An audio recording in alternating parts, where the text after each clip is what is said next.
मेरी माँ मेरी दुनिया है, यही है तो मैं हूँ। पावर स्टार पवन सिंह का इस नवरात्रि में गाना कब तक सुनने को मिलेगा। कुछ लोग यही सोच रहे हैं कि पवन सिंह का नवरात्रि का गाना आएगा या नहीं आएगा भाई। लेकिन मैं आप लोगों को बता दूं भाई, हो सकता है कि Pawan Singh rise and fall show छोड़े हुए हैं नवरात्रि के गाने के लिए भाई।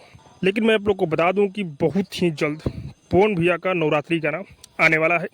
लेकिन लोग ये भी सोच रहे हैं कि नवरात्रि चढ़ने वाला है, लेकिन पवन सिंह का न तो एक गाने का पोस्टर आया और न ही कोई फोटो वायरल हो रहा है भाई। लेकिन पवन सिंह का बहुत ही जल्द गाना आने वाला है।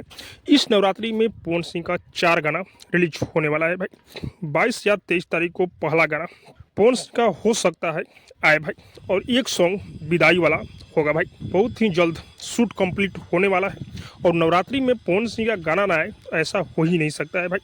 पवन सिंह और कोई गाना गाए या ना गाए, नवरात्रि के गाना जरूर गाते हैं भाई।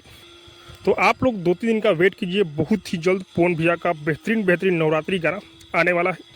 बाकी आप सबको क्या लग रहा है कमेंट करके जरूर बताइएगा। और अब तक मेरे चैनल को सब्सक्राइब नहीं किए तो सब्सक्राइब कीजिए, लाइक कीजिए, शेयर कीजिए, क्योंकि मैं भोजपुरी का अपडेट आप लोग तक पहुंचाता रहता हूं।